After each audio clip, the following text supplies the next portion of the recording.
4 Israeli hostages taken by Hamas during the October 7th attacks have now been reunited with their families after a military operation deep inside Gaza to free them. Israeli special forces raided 2 locations in Nuseirat in central Gaza in broad daylight, with a spokesman saying they came under heavy fire. 1 Israeli soldier died, but Hamas says more than 200 Palestinians were killed in the operation, although that figure is disputed. Hugo Pasa has more from Tel Aviv, a dramatic rescue, and she's free again. 25-year-old Noa Argamani, captured by Hamas on the 7th of October and taken to Gaza, is finally back in Israel. She became one of the most well-known faces of this crisis. Her kidnapping recorded in this video today. Her ordeal came to an end. This is her reunited with her dad. Please don't forget that there are another 120 hostages in captivity. We must release them and make every effort in any way to bring them to Israel and their families. By the way, it's my birthday. Look, what a gift I got also freed. Andrei Kozlov, who's 27, Shlomi Ziv, 40, and Almog Meir Jan 218 months ago.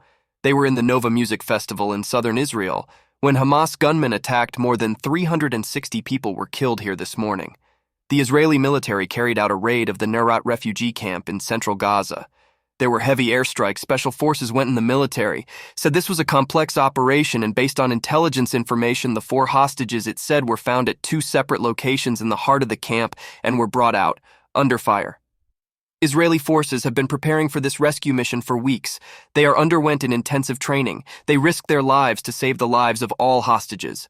If there was relief in Israel, the operation meant yet more suffering in Gaza at the Alaka hospital in nearby Balak chaos, and desperation doctors to treat all the wounded. Many arrived already dead. We were at home. A rocket hit us. My 2 cousins died, and my other 2 cousins were seriously injured. They did nothing. They were sitting at home. The Israeli Prime Minister Benjamin Netanyahu visited the freed hostages in a hospital near Tel Aviv.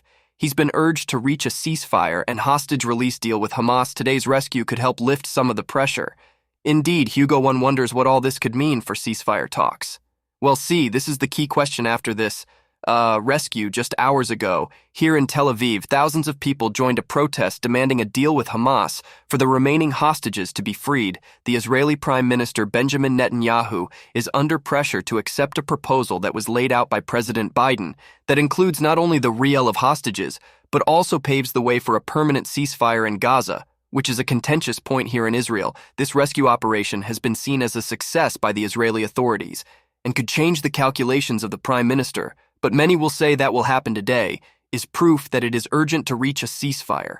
2 hospitals say at least 70 people were killed during this operation, and the head of the Palestinian Authority described it as a bloody massacre. Okay, Hugo, thank you.